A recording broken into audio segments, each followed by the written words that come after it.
Hello दोस्तों, नमस्कार। SM के शाना में मैं आप सब लोगों का दिल से बहुत बहुत स्वागत करता हूं। सो दोस्तों, इस वीडियो में हम लोग बात करने वाले हैं अगेन सिर्फ और सिर्फ एक ही कंपनी के बारे में। और इस एक वीडियो से आपको बहुत कुछ चीज़ें सीखने को मिलेगी, चाहे वो कंपनी आपके पोर्टफोलियो में रहे ना रहे। बट जैसे मैंने हमेशा आप लोगों को सिखाया है कि बाज़ार में जो भी ये चीज़ें चलती है उसमें हर दिन की अगर मैं बात करूँ, कुछ ना कुछ आपको नया सीखने को मिलता रहता है। एंड अगर आप उसको नोट करके चलोगे भाई, तो फिर आपको लॉन्ग रेंज जो आपकी शेयर बाज़ार की जो जर्नी है उसमें ये सारी चीज़ें काम आएगी। पर हम क्या करते हैं, हम ये सारी चीज़ों को हम देखते हैं भाई ये कौन सी कंपनी है, अच्छा मेरे पोर्टफोलियो में नहीं, छोड़ दो गया भाड़ में। और फिर बाद में हम क्या करते हैं, वही गलतियाँ रिपीट करते रहते हैं। सो सारी चीज़ों को A to Z हम यहाँ पे कवर करेंगे। देखिए, सबसे पहले हमें क्या लगता है कि स्मॉल कैप अच्छा है, ठीक है, मिड कैप से, एंड लार्ज कैप तो छोड़ ही दो। देन मिड कैप अच्छा है एटलीस्ट लार्ज कैप से, लार्ज कैप को छोड़ दो। तो ऐसा नहीं होता है, ये मैंने काफ़ी बार आपको समझाया है। एक बिगनर लेवल पे जो एक इन्वेस्टर होता है उसके दिमाग में यही चीज़ें सेटअप हो जाती है कि भाई पैसा बनेगा तो small cap and mid cap में, लार्ज कैप में तो कुछ नहीं बनता है। तो ऐसा नहीं होता है।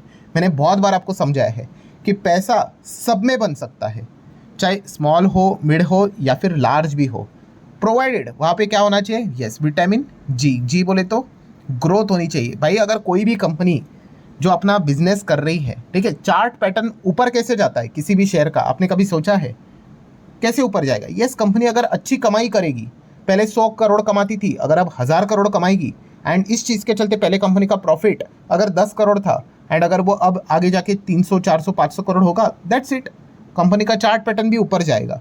सो ऐसी बात नहीं कि छोटी हो या फिर बड़ी हो, ठीक है, ओवरऑल क्या होना चाहिए कि कंपनी की कमाई और कंपनी का प्रॉफिट और ख़ास करके उसमें ग्रोथ होनी चाहिए, तो ही जाके वो शेयर भागेगा। अगर आप यहाँ पे स्मॉल कैप में जाओगे एंड उस कंपनी में ग्रोथ ही नहीं है, बिजनेस ही नहीं कर पा रहा है, तो भाई पैसा नहीं बनेगा, ठीक है। तो काफ़ी लोगों को ऐसा लगता है कि शेयर मार्केट मतलब क्या, कि लंबा में जोर ज़बरदस्ती से खींच लूँगा भाई, रबर बैंड कैसे खींचते हैं वैसा, तो मेरा पैसा बनना तो तय है। ये लॉजिक अगर आप लेकर चलोगे तो शेयर बाजार में भाई आपकी बैंड ही बजेगी, ठीक है। तो ऐसा नहीं कि जोर ज़बरदस्ती से बस लंबा यहाँ पे टिकना है। अभी 2026 चल रहा है, अभी कुछ भी शेयर्स उठा लूँगा, 30 तक होल्ड करूँगा, 31 तक, उसके बाद देखूँगा तो पैसा बन के आ जाएगा। गलत, बर्बाद हो जाओगे भाई, ठीक है। तो ये जो सारी चीज़ें मैं हमेशा आपको सिखाता हूँ, कोई भी इस प्रकार के नंबर्स भी आते हैं। तो ये जो कंपनी की हम बात करने वाले हैं ना दोस्तों, ये कंपनी लार्ज कैप कैटेगरी में आती है। और लार्ज कैप कैटेगरी में होने के बावजूद जिस प्रकार के नंबर्स कंपनी ने दिखाया और उसके बाद जिस प्रकार से शेयर भागा है, आप देख सकते हो कि नॉर्मली यहाँ पे स्टॉक चल रहा था एंड उसके बाद एकदम रॉकेट बन गया। 8.5% से ज़्यादा हमें तेज़ी देखने को मिल गई। क्यों? क्योंकि कंपनी के नंबर्स यहाँ पे मार्केट चल रहा था उसी के वक्त सामने आ गए और अफलातून नंबर्स, ठीक है। ऑलमोस्ट आप कह सकते हैं प्रॉफिट डबल होते हुए हम लोग को देखने को यहाँ पे मिल चुका है। सो यही चीज़ है दोस्तों, ऐसी कोई बात नहीं है कि ये जो डबल प्रॉफिट यहाँ पे दिखता है, ठीक है, वो सिर्फ यहाँ पे स्मॉल कैप या फिर मिड कैप दिखा सकते हैं, लार्ज कैप भी दिखा सकते हैं। हाँ, ये बात सच है कि नंबर ऑफ संख्या आपको कंपैरेटिवली लार्ज कैप में इस प्रकार से नंबर दिखाने वाली कंपनियां कंपैरेटिवली कम ही देखने को मिलेगी। सो चलिए दोस्तों, कंपनी के नंबर्स को हम लोग यहाँ पे देख लेते हैं। मतलब आपको समझ में आएगा कि क्या परफॉर्मेंस दिखा है। मतलब ऑलमोस्ट 2.25 लाख करोड़ का मार्केट कैप वाली कंपनी, इतनी बड़ी कंपनी, बट स्टिल नंबर अगर अच्छे दिखाओगे तो 8.5 10% की तेज़ी नज़र आती है। तो सीक्वेंस देख सकते हो, जून मार्च जून का सीक्वेंस है, ठीक है। एंड अगर हम मैं जितना नोट करवा रहा हूँ उतना ही देख लेना, बाकी सारी चीज़ें बीच बीच में थोड़ा सा एरो आता है, डिस्टर्ब होता है, बट कोई बात नहीं। सो आप कंपनी का अगर आप टोटल इनकम देखोगे तो कंपनी का टोटल इनकम कितना है, ठीक है, अदर इनकम का कोई बड़ा कंपोनेंट यहाँ पे नहीं है। सो ऑलमोस्ट आप यहाँ पे कह सकते हो 3676 करोड़, करोड़ों में फिगर है, ये इनकम है। लास्ट टाइम कितना था, 3097 करोड़, और एक साल पहले कितना था, 2183 करोड़। तो आप देख सकते हो 2183 करोड़ से 3600 करोड़ के ऊपर चला गया कमाई ही, प्रॉपर कमाई, revenue from operation. And 3000 crore या फिर 3100 करोड़ की कमाई 3 महीने पहले थी, ये 3670 करोड़ को क्रॉस कर गई। तो आप यहाँ पे देख सकते हो कंपनी की जो कमाई है yearly and quarterly massive level पे बढ़ते हुए देखने को मिली है। एंड डोंट फॉरगेट, ये एक लार्ज कैप बड़े साइज की कंपनी है, उसके बावजूद कंपनी ने इतना अच्छा परफॉर्मेंस यहाँ पे दिखाया है। ठीक है भाई, ये कमाई तो की है उन्होंने, बट खर्चा कितना किया है? ऐसा नहीं होना चाहिए कि 100 की कमाई एंड 400 का खर्चा, 200 का खर्चा, तो बेड़ा गर्क हो गया भाई। तो आप देख सकते हैं 2700 करोड़ का खर्चा है, लास्ट टाइम 2300 करोड़ था और उसके पहले 1700 करोड़। तो ठीक है, इनकम से एक्सपेंस हटा देंगे, प्रॉफिट मिलेगा या फिर लॉस मिलेगा। तो आप देख सकते हैं बिना किसी एडजस्टमेंट का प्रॉफिट और लॉस कितना है। तो ये देख सकते हो आप यहाँ पे कितना है, ऑलमोस्ट 900 करोड़। लास्ट टाइम कितना था, 757 करोड़, और उसके पहले कितना था 480 करोड़। तो आप देख सकते हैं 480 करोड़ कितना हो गया 900 करोड़। ठीक है, मतलब 450 पकड़ लो, उसका डबल कितना होता है 900 ही तो होता है, 45 का डबल 90। तो ईयरली ऑलमोस्ट डबल के आसपास जंप है, और 3 महीने पहले 757 करोड़ था, प्रॉफिट 900 करोड़ हो गया। पर ये तो बिना एडजस्टमेंट का प्रॉफिट है, इसके बाद मल्टीपल एडजस्टमेंट हो गए, टैक्स बिक्स देना पड़ेगा, एक्सेप्शनल आइटम का कोई एडजस्टमेंट नहीं है। तो फाइनल टैक्स बिक्स सब कुछ कट करने के बाद फाइनल जो प्रॉफिट हमें मिल रहा है, ठीक है, तो वो प्रॉफिट मैं आपके सामने रखना चाहूँगा। तो वो किधर गया, ये देखो पॉइंट नंबर 9 कितना है 666 करोड़। इतनी कमाई कंपनी ने इस वक्त की है। लास्ट टाइम कितना था 556 करोड़, और एक साल पहले कितना था 353 करोड़। तो आप देख सकते हो 353 करोड़ कितना हो गया 666 करोड़, और यहाँ पे 556 करोड़ कितना हो गया 666 करोड़। तो ईयरली क्वार्टरली काफ़ी शानदार जंप है, और यही जंप आपको किधर नजर आएगी अल्टीमेटली अर्निंग पर शेयर में भी। सो ईपीएस भी अगर आप यहाँ पे देखोगे, बेसिक ईपीएस कितना है 72 का रेंज है। लास्ट टाइम कितना था लगभग 60 का रेंज था, और उसके पहले कितना था 37 का रेंज। तो ईपीएस भी आप यहाँ पे देख सकते हो कि 37 का ईपीएस बढ़कर 72 तक चला गया, और 60 का ईपीएस 3 महीने पहले था वो 72 हो गया। तो क्वार्टरली ईयरली कमाल का परफॉर्मेंस कंपनी ने, मतलब रेवेन्यू से ही जो शुरुआत की थी, मतलब revenue then before tax then NPAT after tax then EPS, सब में शुरुआत से लेकर अंत तक वही पैटर्न कंटिन्यू रहा। ईयरली क्वार्टरली काफ़ी अच्छी जंप दिखाई है। और जैसे मैंने कहा कि अगर ये कोई स्मॉल कैप मिड कैप होता तो अलग बात समझ में आती है, एक लार्ज कैप कंपनी ने इस प्रकार से नंबर डिलीवर किए हैं। सो ये कौन सी कंपनी है, यस सोलार इंडस्ट्री। 8.5% आज के दिन भाग गया भाई ये कंपनी। ठीक है, अगेन एक और मिसअंडरस्टैंडिंग बहुत सारे लोगों से होती है, मतलब अब हम तो कंपनीज को स्टडी यहाँ पे करते रहते हैं, ठीक है, आप सभी लोगों को पता ही, हम हमेशा बिजनेस लेवल पे चीज़ों को कवर करते रहते हैं। सो इस कंपनी को भी हम पहले यहाँ पे कवर किया करते थे।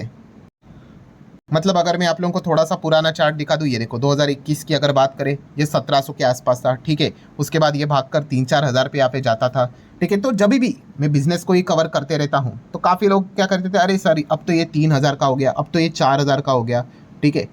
पर अगर आप अभी देखोगे तो ये 20,000 को भी क्रॉस यहाँ पे कर गया। मतलब कहने का पॉइंट यहाँ पे क्या है, अगेन काफ़ी लोगों को एक मिसअंडरस्टैंडिंग होती है, या फिर ऐसा उन्होंने ही खुद से एक रूल बना के रखा हुआ होता है। कौन सा, कि कोई स्टॉक अगर 3,000 का हो गया, 5,000 का हो गया, 15 का हो गया, तो फिर भाई वो तो मतलब बुढ़ा हो गया स्टॉक। तो भाई ऐसा कुछ भी नहीं है, शेयर बाजार है, कितना भी लिमिट रह सकता है दोस्तों, ठीक है। भागने के लिए स्टॉक यहाँ पे 2,000 का स्टॉक 20,000 भी हो सकता है, ठीक है, 2 लाख भी हो सकता है, कितना भी यहाँ पे भाग सकता है, ठीक है। तो ये चीज़ें दिमाग से निकाल देनी चाहिए।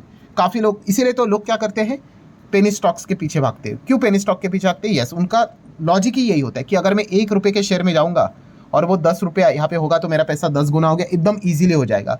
सो ऐसा नहीं होता भाई, कोई भी चीज़ 1 रुपये की 10 रुपये होने के लिए, मतलब 10 गुना होने के लिए, ऊपर जाने के लिए क्या रिक्वायरमेंट है, बिजनेस की रिक्वायरमेंट है भाई। वो शेयर, ये जो भी आपको ये चार्ट दिख रहा है भाई, ये वीडियो गेम थोड़ी ना है, इसके पीछे क्या है, यह सॉलिड बिजनेस है भाई। आप यहाँ पे रेवेन्यू कमाई करो, आप प्रॉफिट दिखाओ, आपका चार्ट चलता रहेगा, ठीक है। आप अच्छा बिजनेस ना करो, ठीक है, आपका चार्ट ऊपर से यहाँ पे 20,000 से 2 रुपये पे आ जाएगा।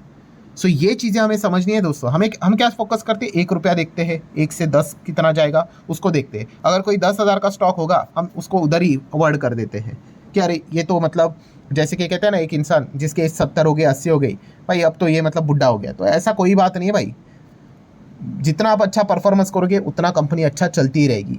एक ज़माने में एमआरएफ का भी वही सीन था, 20,000 पे था, लोग कहते थे अरे अब कितना भागेगा, फिर 30, फिर 40, फिर 50, फिर 1 लाख, फिर 1.5 लाख। तो वो चीज़ें चलती रहती है भाई। आप अच्छा बिजनेस करो, ये एरो कभी नहीं रुकेगा। आप खराब बिजनेस करो तो चीज़ें खराब ही होती रहेगी। तो ये भी एक जो मिसअंडरस्टैंडिंग है शेयर प्राइस से रिलेटेड, ठीक है, ये भी आप लोगों ने हटा देनी चाहिए। बिजनेस की बात करें, हम सभी लोगों को पता है सोलार इंडस्ट्री, नाम से लगता है कि सोलार पैनल में काम कर रहा होगा, नहीं, ये एक्सप्लोजिव्स में, डेटोनेटर्स में कंपनी यहाँ पे काम करती है। धमाका करने का एक्चुअल में कंपनी काम करती है। माइनिंग, इंफ्रास्ट्रक्चर, कंस्ट्रक्शन, इस इंडस्ट्री में इस कंपनी का योगदान देखने को मिल जाता है। देन डिफेंस में भी कंपनी का योगदान है।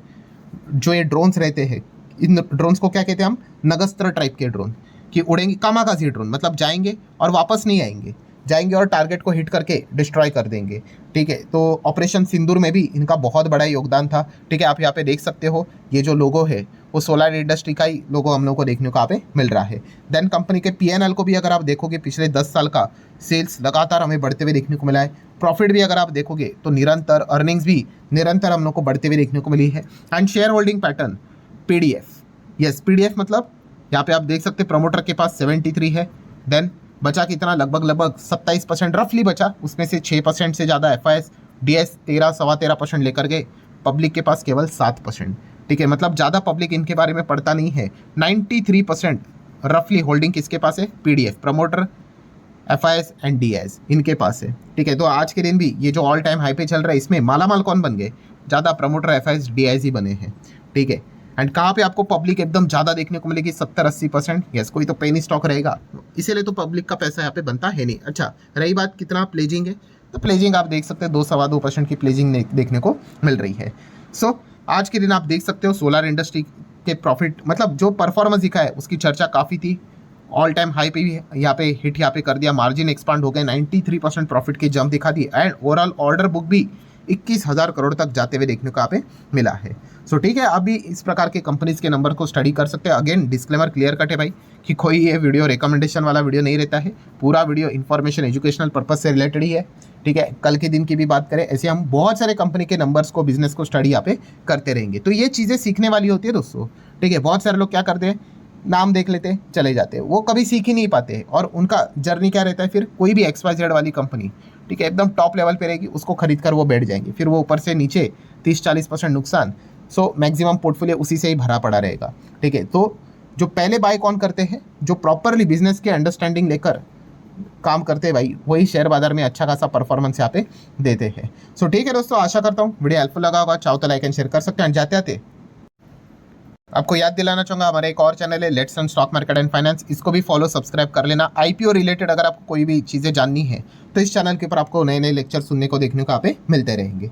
सो ठीक है दोस्तों, अब मिलेंगे अगले वीडियो में या फिर डायरेक्टली कल, तब तक के लिए बाय बाय।